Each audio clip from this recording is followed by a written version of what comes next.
Hello everyone. तो जैसा कि आप सभी को पता है कि आज पूरी दुनिया में कोरोना वायरस कितना ज़्यादा फैल चुका है और इसकी कोई दवाई या वैक्सीन भी नहीं बनी है। लेकिन साथ ही में डॉक्टर्स का ये भी कहना है कि अगर आपके शरीर में इम्यूनिटी बहुत अच्छी है तो फिर आप कोरोना वायरस से बिल्कुल सेफ रह सकते हैं।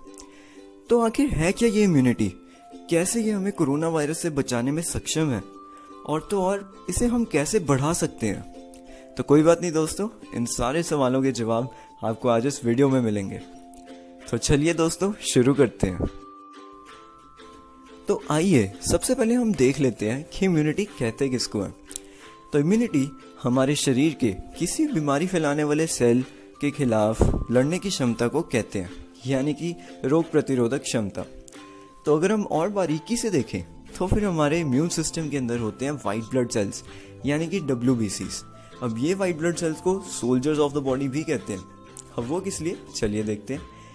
क्योंकि जैसे ही हमारे शरीर में कोई बीमारी फैलाने वाला वायरस एंटर करता है तो फिर ये वाइट ब्लड सेल्स अगर बहुत ज़्यादा मात्रा में प्रेजेंट हो तो फिर ये उसको वहीं के वहीं नष्ट कर देते हैं, यानी कि बीमारी फैलने का कोई भी चांस नहीं। तो इसी तरह अगर हम कोरोना वायरस के केस में देखें तो फिर ये वायरस शरीर के बाहर तो बिल्कुल इनएक्टिव रहता है, लेकिन एक बार ये शरीर में आंख, नाक या मुंह के जरिए अंदर आ जाए तो फिर ये एक्टिवेट होकर सबसे पहले हमारे फेफड़ों पर अटैक करता है। वहाँ पर जाकर ये अपनी गिनती इतनी ज़्यादा बढ़ा लेता है कि ये धीरे धीरे करके पूरे शरीर में फैलने लग पड़ता है, और जिसकी वजह से हमें जुकाम, खांसी, बुखार, यहाँ तक कि सांस लेने में तकलीफ जैसे सिम्टम्स का भी सामना करना पड़ता है।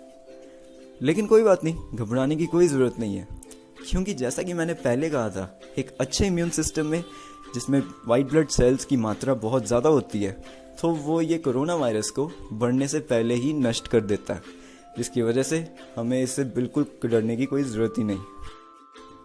तो ये तो बात हो गई कि किस तरह से एक हेल्दी इम्यून सिस्टम हमारे शरीर को कोरोना वायरस से बचाने में सक्षम रहता है। तो आगे हम ये देख लेते हैं कि आखिर ये इम्यूनिटी को अपने शरीर में कैसे बढ़ाएं। तो सबसे पहले तो अगर हम कुछ चीज़ों का सेवन अपने रोज़ के खाने में करें तो फिर हमारी इम्यूनिटी बहुत तेज़ी से बूस्ट करेगी। जिनमें से सबसे पहले आता है विटामिन सी। और दोस्तों विटामिन सी के तौर पर आप चाहें तो संतरा, नींबू, आंवला या फिर अंगूर का सेवन भी कर सकते हैं। अब ये क्या करेंगे, ये हमारे शरीर के अंदर वाइट ब्लड सेल्स की मात्रा को बहुत तेज़ी से बढ़ा देंगे, यानी कि एक अच्छी इम्यूनिटी। हम आगे बढ़ते हैं हम विटामिन ई की तरफ। अब विटामिन ई के लिए आप पालक, बादाम, टमाटर, आटा, मूंगफली या फिर पपीते का सेवन भी कर सकते हैं। अब विटामिन ई हमारे शरीर में WBCs के काम करने की क्षमता को बहुत अच्छी तरह से बढ़ा देते हैं। फिर आगे बढ़ते हैं हम विटामिन B6 की तरफ। अब विटामिन B6 के तौर पर आप आलू, दूध, सफ़ेद चने, मटर, सेब या केले को भी खा सकते हैं। अब दोस्तों विटामिन B6 हमारे शरीर में WBCs की मात्रा को बढ़ा देता है। तो आगे बढ़ते हैं हम सर्क्यूमिन की तरफ। अब सर्क्यूमिन का सबसे रिच और अच्छा सोर्स होता है हल्दी। जी हाँ, और हल्दी को ऑलमोस्ट हम हर रोज़ ही यूज़ करते हैं, लेकिन दरअसल हल्दी के अंदर वो सभी ज़रूरी तत्व मौजूद होते हैं जो कि एक हेल्दी इम्यून सिस्टम के लिए बेहद ज़रूरी है। अब हल्दी को आप चाहें तो हल्दी की चाय बनाकर पी सकते हैं या फिर आप हल्दी वाला दूध का भी सेवन कर सकते हैं, वो आपके ऊपर है। तो आगे सीधा बढ़ते हैं हम विटामिन ए की तरफ।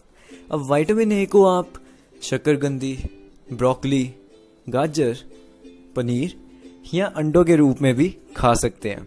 अब विटामिन ए के ये सारे सोर्सेज हमारी शरीर के अंदर एक अच्छी इम्यूनिटी का संचार करते हैं। तो आगे बढ़ते हैं हम एक आयुर्वेदिक काढ़े के ऊपर। अब ये काढ़े के लिए हमको कम से कम तुलसी के पत्ते, थोड़ी सी दालचीनी, काली मिर्च, अदरक और थोड़ी सी किशमिश की ज़रूरत पड़ेगी। और ये काढ़ा यकीन मानिए हमारे इम्यून सिस्टम के लिए बेहद लाभदायक है। तो फ्रेंड्स, आप ये सभी चीज़ों का सेवन अपने भोजन में तो ज़रूर करिए, लेकिन साथ के साथ मेरी मानिए तो जंक फूड को भी अवॉइड कीजिए। वो इसलिए क्योंकि जंक फूड हमारे इम्यून सिस्टम का सबसे बड़ा दुश्मन होता है और वो उसे वीक बना देता है। तो फाइनली ये सभी बातें तो हो गई कि हमें अपने भोजन में क्या खाना चाहिए क्या नहीं खाना चाहिए, लेकिन सिर्फ खाने पर ही ध्यान देना अकेला काफ़ी नहीं है। एक अच्छे इम्यून सिस्टम के लिए हमें कुछ अपने लाइफस्टाइल में भी चेंजेस लाने होंगे, जैसे कि रोज़ सुबह 25 से 30 मिनट कसरत करना और पूरी और अच्छी नींद लेना, क्योंकि जितनी अच्छी हमारी नींद होगी उतना अच्छा हमारा इम्यून सिस्टम होगा। तो देखा आप लोगों ने कितना आसान है अपने शरीर की इम्यूनिटी को बढ़ाना। बस ये सिंपल से तरीके फॉलो कीजिए और देखिए आपकी इम्यूनिटी कैसे बढ़ेगी। तो अंत में मैं सिर्फ इतना ही कहना चाहूँगा कि कोरोना वायरस से हमें डरने की नहीं लड़ने की ज़रूरत है, और ये सिर्फ तभी मुमकिन है अगर हमारे शरीर की इम्यूनिटी बहुत अच्छी होगी। तो दोस्तों ये था हमारा एक छोटा सा प्रयास एनजीओ समर्पण टू द नेशन की तरफ से, ताकि ज़्यादा से ज़्यादा लोग जागरूक हो सकें और वो कोरोना वायरस से घबराएं नहीं बल्कि साहस के साथ उसका मुकाबला करें। तो दोस्तों अगर आपको ये वीडियो पसंद आई हो तो प्लीज़ इसे लाइक कीजिए और ज़्यादा से ज़्यादा शेयर कीजिए। मैं आपसे विदा लेता हूँ। थैंक यू दोस्तों, थैंक यू वेरी मच।